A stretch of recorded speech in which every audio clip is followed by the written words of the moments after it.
Good afternoon, everyone. This is Reading for Charity again. Getting another batch of these done. Final stretch now. You can see the end. The end is in sight. This is amazing.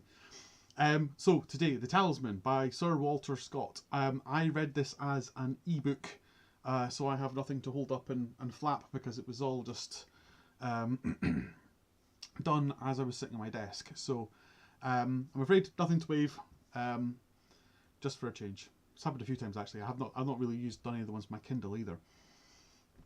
But The Talisman by Sir Walter Scott is an interesting book. It's wow, really quite old now. I mean, how old? It was 1825. It was published. You know, so we're talking 200 years old. It's very much written of its time. If you it's relatively impenetrable. Surely, I can't speak today. Completely because of the text and the way it's written. It's all extraneous adjectives. Every sentence is overwrought. You know, it's several clauses long. All the characters, there's no character Bob. You know, the simplest character in it is Sir Kenneth.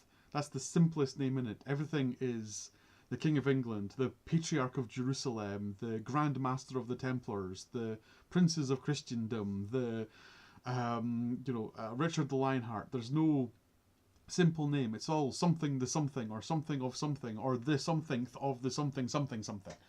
And it makes it really hard to read because every single sentence which involves more than two characters comes to a shuddering halt as you actually try to read it.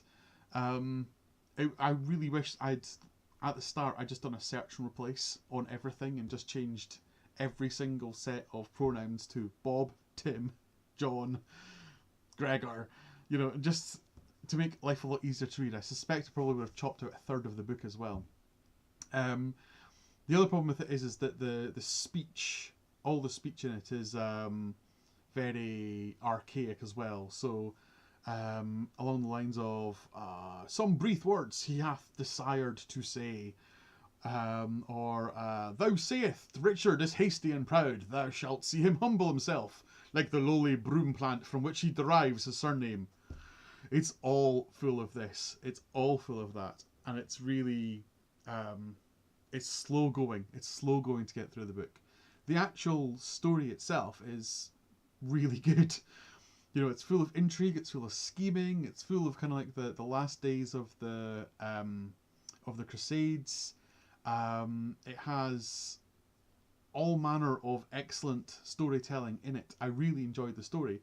It was just robbed of import by the writing.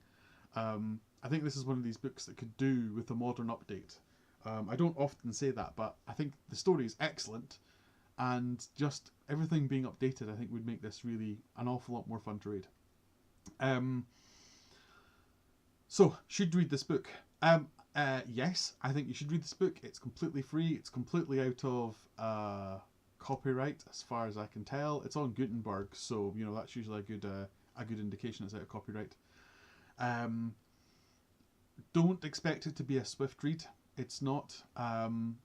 It's definitely one of these books that if you read lying down in bed, you'll be asleep before you finish the page because it's so impenetrable. But it's definitely worth getting through because it's a good read. It's definitely a good read. And I enjoyed it greatly. So yes, read the book. It costs you nothing to read it, and it's super enjoyable.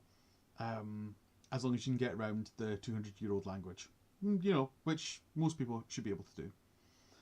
So yes, next up, I think we're going to review In a Lonely Place. That's the next one I think we've got. So until then, thank you very much for watching.